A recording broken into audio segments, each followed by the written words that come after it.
Hey everybody, welcome back to Riverwalk Talk. I'm taking the show on the road a little bit today. I'm actually out here in Chicopee at Szot Park. I haven't been here in a long time. I remember as a kid playing football here, and really a cool spot. I mean, it's the city of Chicopee's got some really great spots, but Szot Park is particularly pretty awesome. I'm out here today because my guest today, this is close to where he works, and it's more convenient for him to be here because he's actually got to head back to work as soon as we're done with this. But if I were to ask you, what's one thing that people in New England always talk about on a regular basis? No, not sports. Good guess though.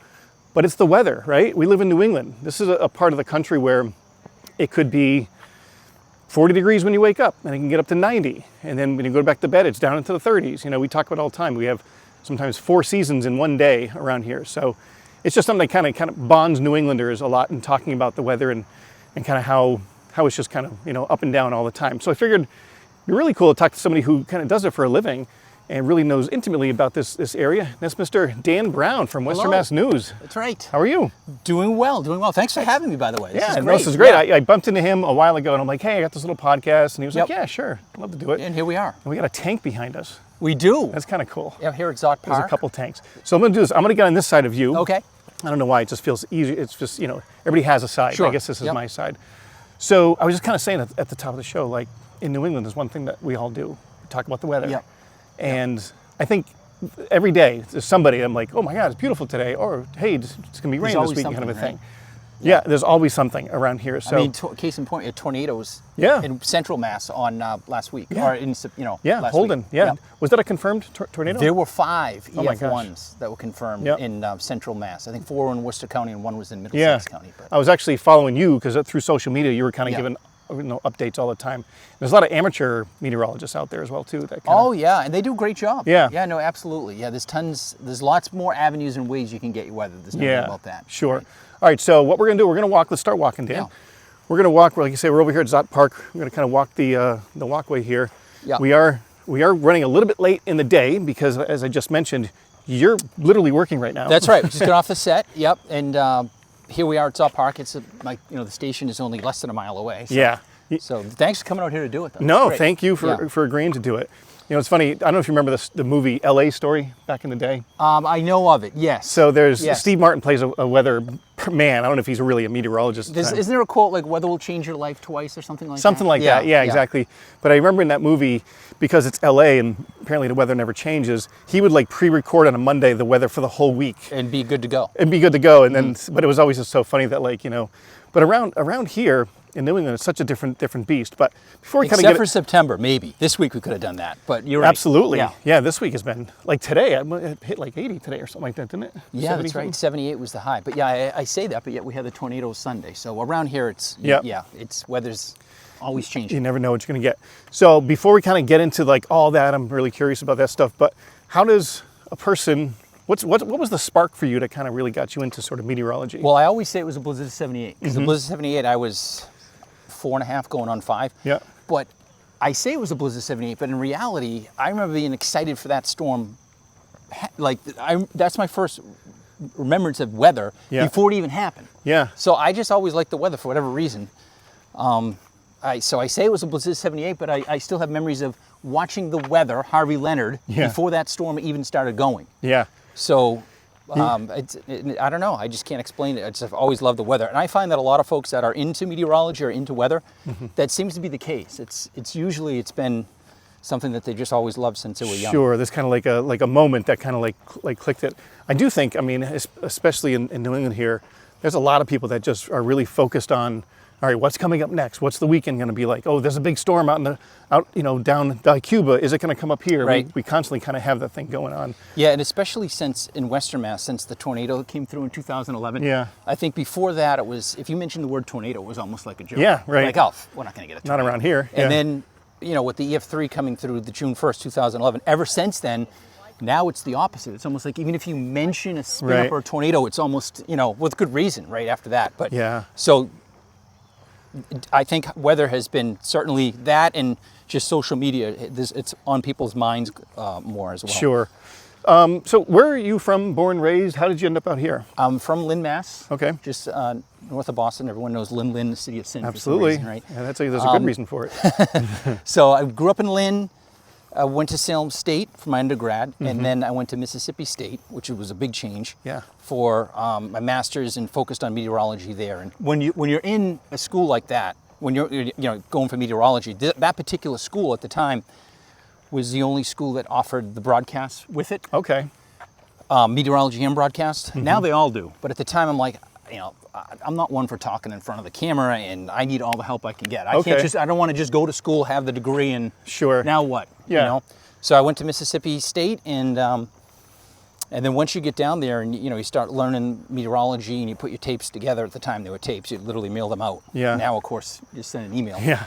I just sent it everywhere in the country because the jobs are tough to get. Mm-hmm.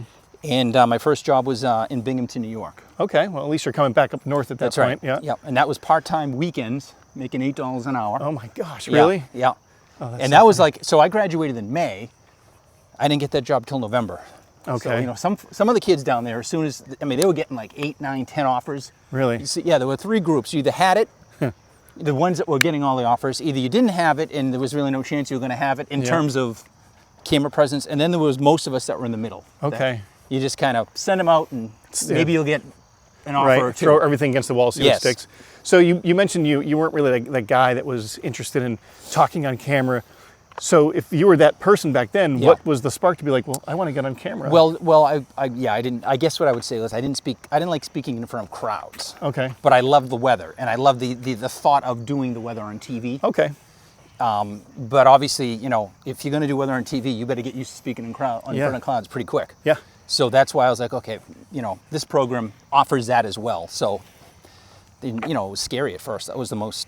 The first time I went on the air, I thought I was going to have a heart attack. I bet. Literally, I could feel. Oh, really? My heart pounding out of my chest. Got through it. Almost had again. And every time I went on air for the first 2 months, because I would literally get a cold sore. Oh, really? So stress. By the time the end of the week, I'd have a cold sore in my mouth on Friday. Yeah. Sunday, when the weekend was over, because I worked Saturday, Sunday night. Yeah. I would be gone. And then that cold sore would come back because of the stress of knowing I was going to go on TV. That's it's torturous. It is. Like. It is. And terrible. I just kept doing it and battling it. And then, obviously over time. Yeah. So how many years have you been at it now? It'll be 23 Oh, wow.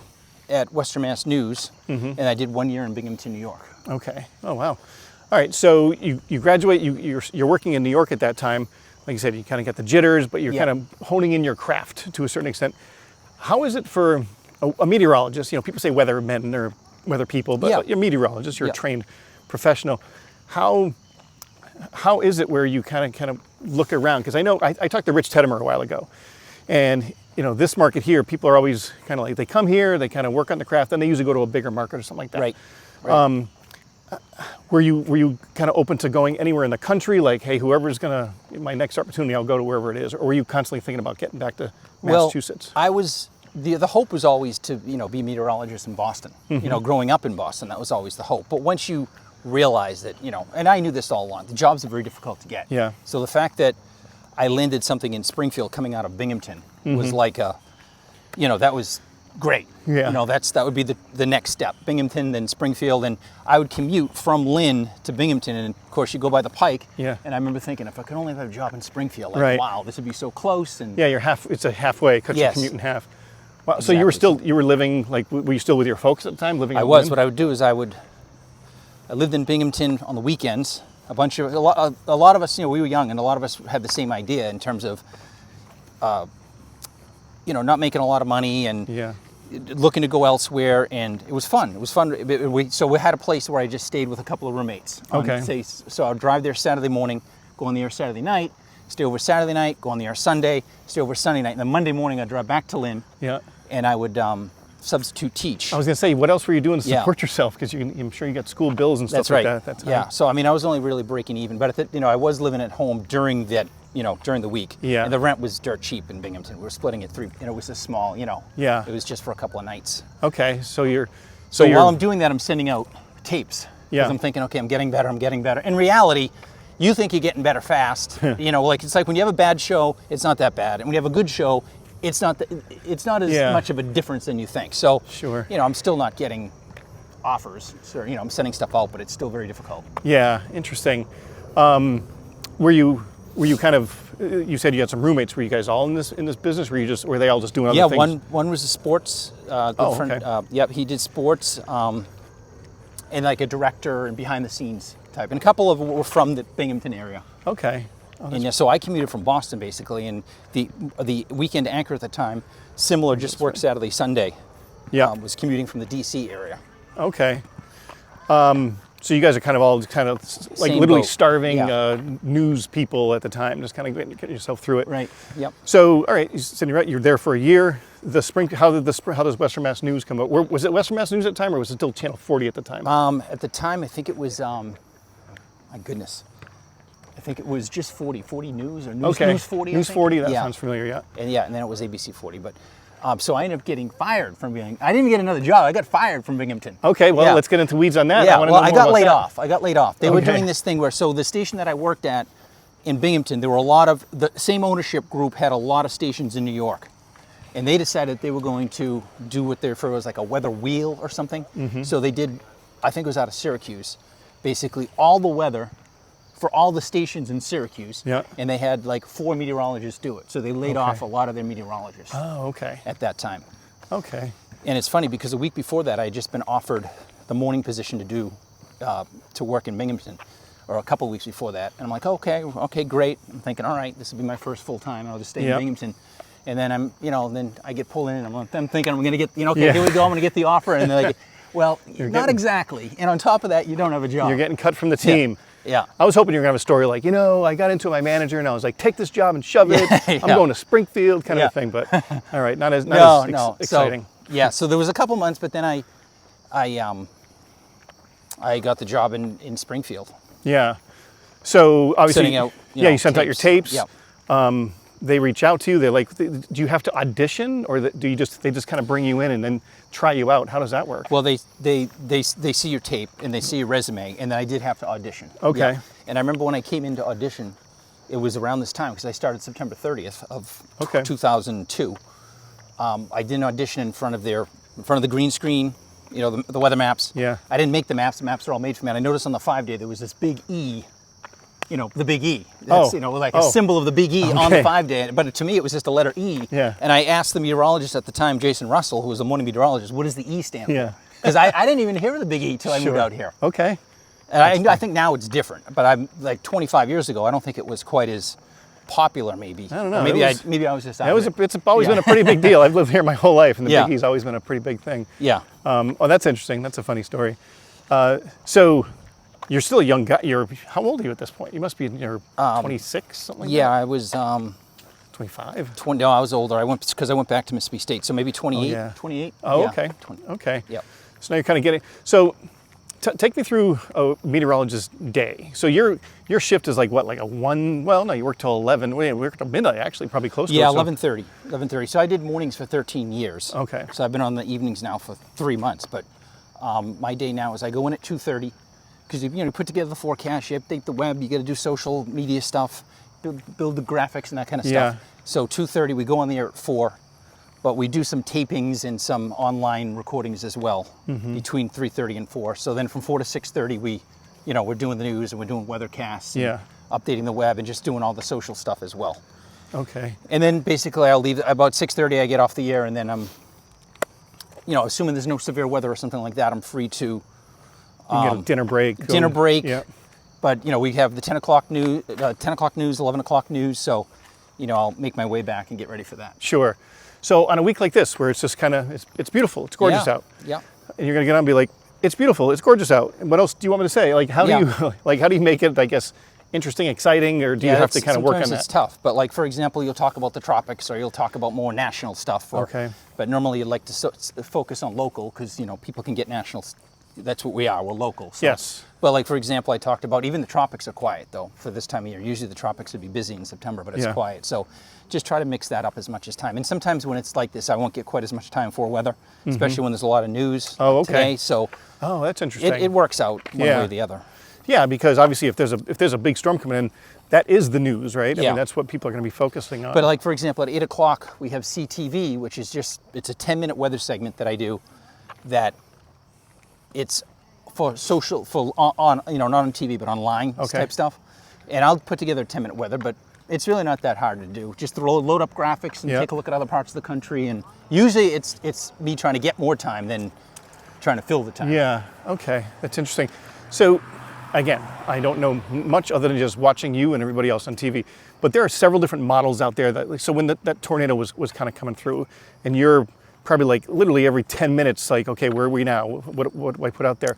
What are those models So you that mean you're following? on Sunday? Yeah, on Sunday when we had the was on storm. Sunday? I keep saying Sunday. Was it Saturday? My days blend. I think it was Saturday. It was Saturday. Yeah, the most recent one, yep.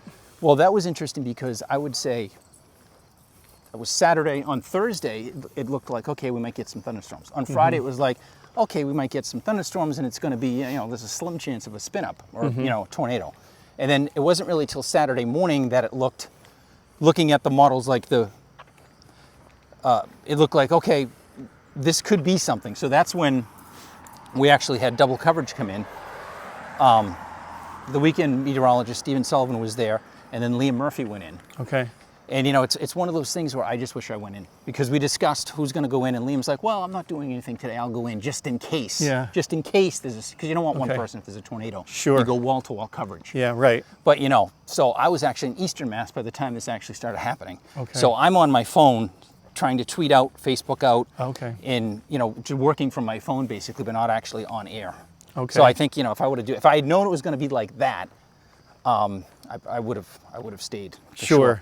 But a lot of times you don't really know until it actually starts. Yeah. Happening. Sure. Okay. Starts unfolding. There's going to be storms. That there could be some severe weather, but it's almost like a boiling pot of water. That pot of water is going to boil, but it's trying to guess where the boil is going to happen in that pot. Okay. Yeah, because you need certain things. Like that movie, The Perfect Storm. You need certain things to happen to make this happen, right? Like you said, get to that boiling and this point. stuff is on a small scale. Micro scale, as opposed to a big scale like a big snowstorm or a hurricane or something like that. So where that all lines up is, the smaller the scale, the more difficult it is to pin down. Okay. So how about in the hurricane world? Like I said, I was asking before about different models. There's like a European model, an American model, and what does that mean when they say that, well, this model is showing this path? Well, the models will take basically all across the country and the world. There's weather balloons that get launched. Okay. Daily, twice a day, same time. Like from the East Coast at 7 p.m. So it would be 6 o'clock in the Central Time Zone. Those balloons go up, collect all this data. They go into a supercomputer, and then those supercomputers will spit out different algorithms. And basically, each model is a little bit of a different algorithm. They put a little bit of different data on it to come up with their solution. The models that you look at when you pull up your app, you are looking at the model basically. Okay. So like in a weather app, I'm looking at it. You're looking at straight up what the model is saying. And where do these weather balloons? Where are they? The one in New England is in Chatham. Okay. The other one is in close by to us is in Albany that gets launched. And who operates that? The National Weather Service. Okay. Yeah. Wow. See, So there's really not as many balloons. There's only like 50 in the United States, but yet they're so very accurate. But they're also, they're taking data from the past. They're taking current data. And so it's constantly being, over time, more and more data is getting put into the system. So as I mentioned before, there's like kind of these amateur meteorologists out there. Does anybody have access to this data? Everybody has access to it. You can go online. There's websites for it. Everybody has access to it. Oh, that's so interesting. Which begs the question, okay, well, what do I do then, right? Like if everybody has the data to it.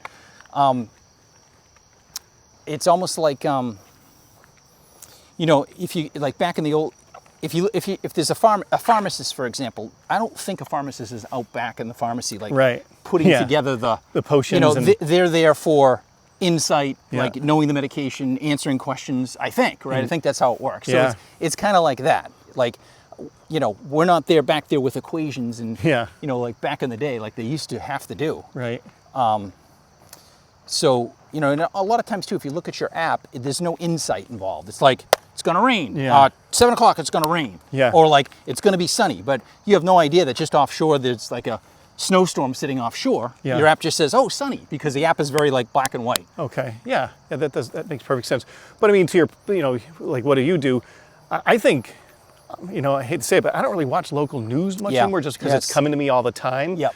But the weather, yeah, when I want to know what's going on, I will put on Western Mass News, Yep. and to find out what's going on, because it's local.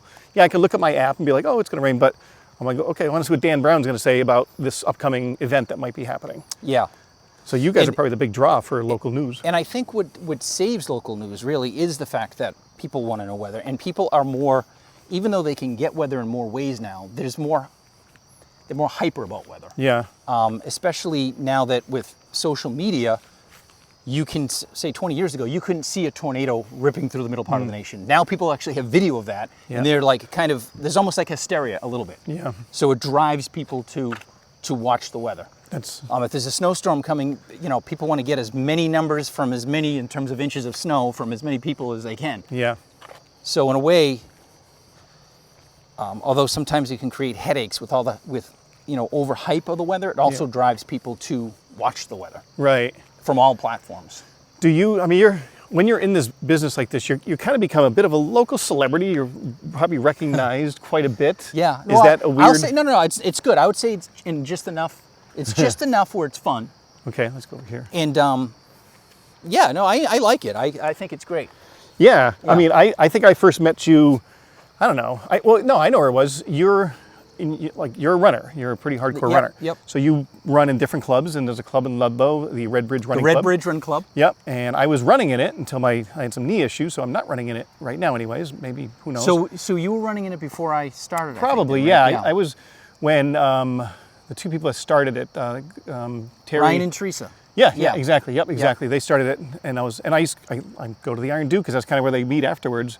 I was like, all right, I'll meet you guys on Thursday nights. Thursday nights, they still do it. Yeah, exactly. So occasionally I will go there still for like dinner, but they run at 6, so I miss the running aspect. Right. Yeah.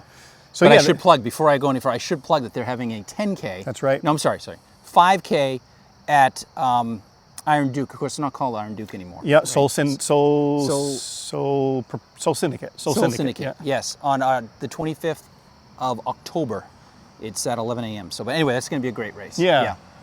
So that's where I first kind of met you, and I'm like, hey, I know that guy, but I don't know you. But people probably see you around. They kind of feel like they know you just because they recognize you.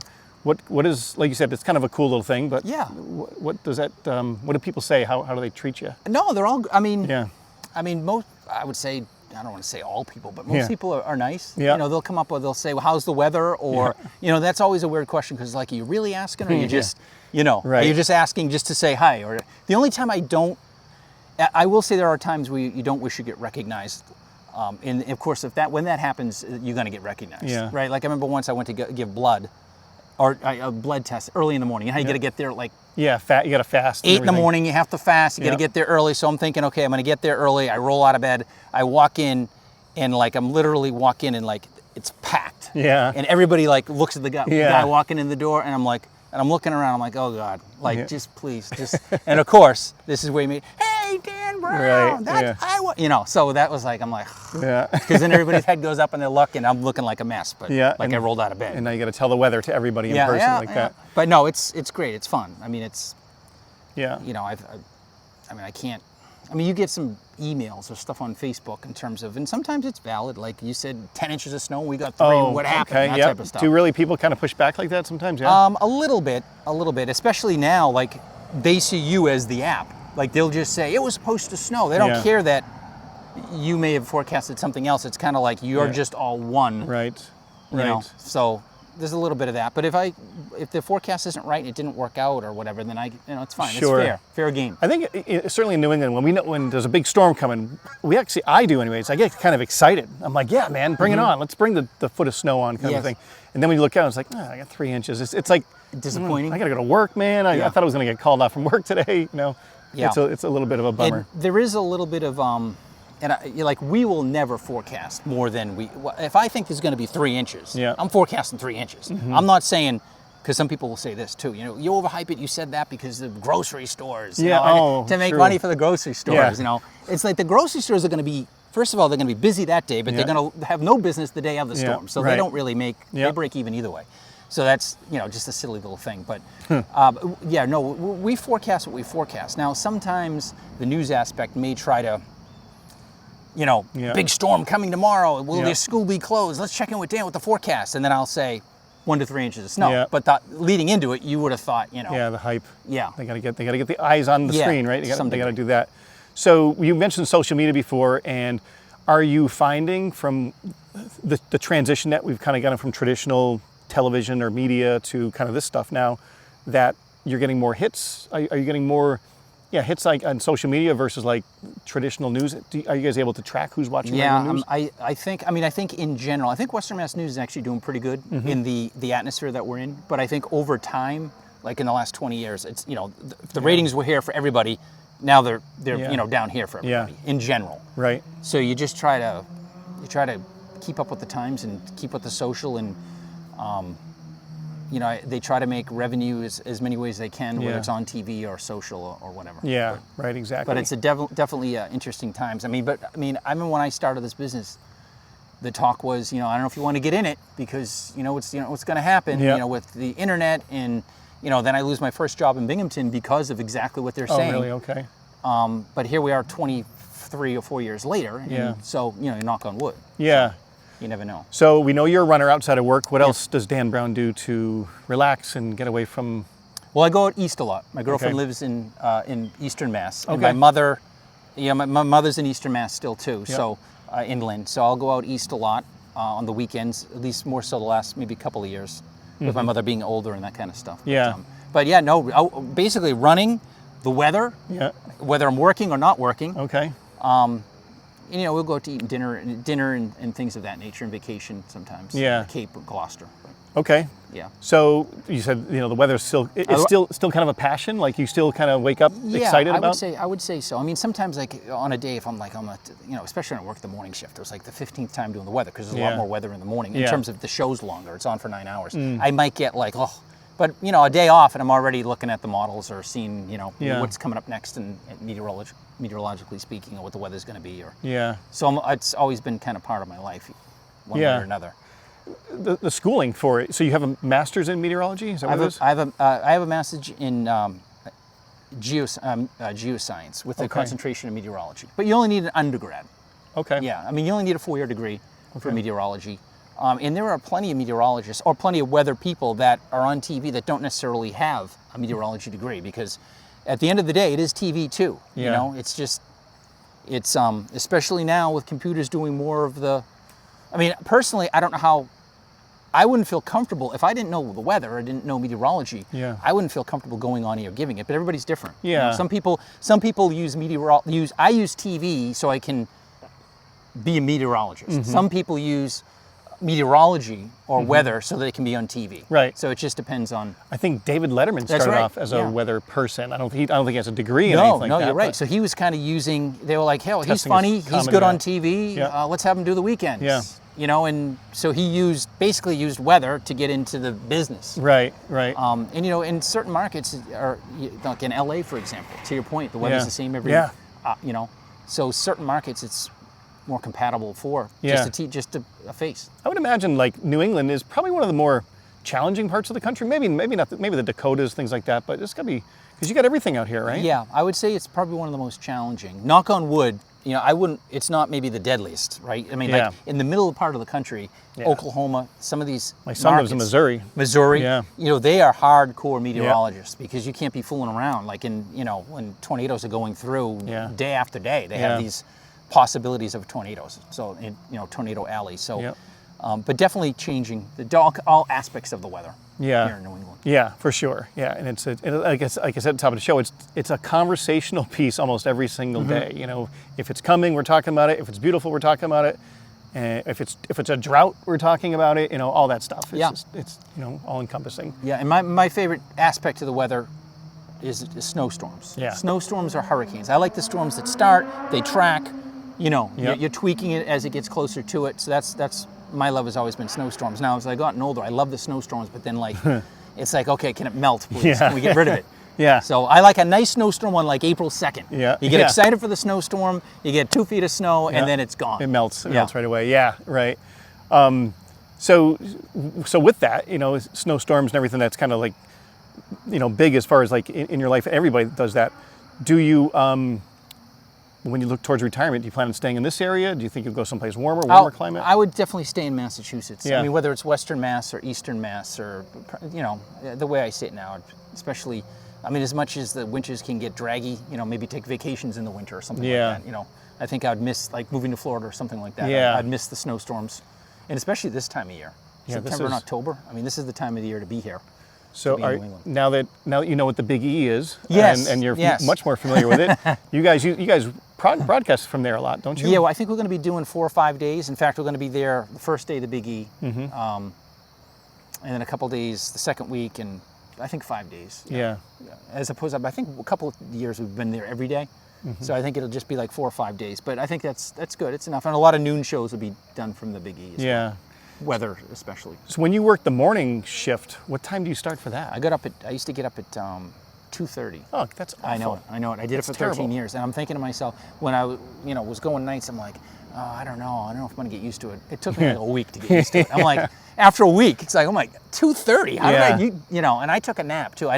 So I'd go to bed at like 9:30 or 10, get up at 2:30, and then take a nap in the afternoon. So I don't have kids or anything like that. So, I have the luxury of being able to do that. But, after maybe like a couple of weeks of work in the evening, it's like, wow, this is what it's like to get a straight. I've been missing my whole life, So I'm definitely, it's tough getting out late, but it's a lot easier than getting up at 2:30. Yeah, right, exactly. Yeah, do you find like when you get home, you're up until 2:30, kind of? I try to be strict with it. Yeah. So far I've been good, like getting to bed by 1, so that I can get up still at 8 or 9 in that time. I don't want to start, you start pushing it back, you're getting up at noon and going to work. Right. Almost get too much sleep when you have the night shift. But. What time would your shift end when you had that morning shift? So it was, let's see, the show was it varied through the years, but when I left it was 5 a.m. to 9 a.m. And then we had the noon news, and that was from noon to 1, so 1 o'clock. But there's downtime in between. I'd get home about 1:30 in the afternoon. It's such an interesting lifestyle. It's so different than most other traditional, somebody goes to Mass Mutual, they're home at 4 every day, whereas in this world, whether you're weather, sports, anything in that. And weather is the one avenue or piece of news where there is no day shift. 90% of the time there's no day shift. Like reporters can work day shifts. There's plenty, Chris Pisano works a day shift. He does the noon, he does the 4, 5, and 6. So there's either the morning shift or the night shift or the weekend shift. Yeah. So, but you kind of know that going in. Sure. Yeah. And occasionally, like if there's been an old veteran that's been around a long time, and he's like, they might say, okay, just do the 4, 5, and 6, or just do a day shift, or something like that. But the shifts are either morning or night, pretty much. Yeah, it's an interesting world. It is. Like I said, it's fun. I talked to Rich Tennemer a while ago. I've always, always kind of been into the local thing. Like I said, I don't really watch the news as much as I used to. I think that's true for a lot of people, but the weather has always been one thing. And one thing I do miss, and that's what I talked to Rich about, was like the local sports. I miss. I coached football for a long time, and loved that Friday night football or the football fever that you guys used to do, and it's not that much of it anymore. Yeah. So well, actually, we're doing it this year. Okay, really? It begins tomorrow. What's today? Thursday. It begins Friday night. Yep. Through the fall, we're going to do the football show. Okay. So and they'll have, because all the games most of the football games are Friday. Yeah. And so the last 15 minutes from 11:15 to 11:30 is just all Western Mass. Awesome. Sports. Yeah. And they'll do the basketball show as well. Yeah. But like on a daily basis, you're right. There's no we don't. The days of like doing Red Sox highlights, it's just nobody. The data shows that most people are not watching Western Mass news for that, but they are for like what you said, like local football sports. games, that kind of stuff. Yeah, hockey, and love to see like local kids get profiled and and draw some attention to them. So, well, hey, thanks very much for coming over. I do appreciate it. Thanks for having me. This was was fun. Yeah, I'm glad great night for it. It really is. It's perfect for it. I said when we were talking about it, I'm like, well, hopefully the weather's good, and he's like, I'll see what I can do. But yeah, this is beautiful. I'm glad we were able to sneak in before, because it's just about sunset right about now, I think. We're just about hitting that. All right, so that's going to do it for this week's show. If you haven't seen past shows, I do have a YouTube channel. It doesn't get a whole lot of traction over there, but like and subscribe. I'd love that if you could. But this is primarily seen on Facebook and Instagram. But on YouTube, it's Riverwalk Talk with Chip Harrington. Even though we're not near any river today, we're not near a river. We're near a tank. We got a tank behind us over there. All right, that's going to do it. Take care. See you later.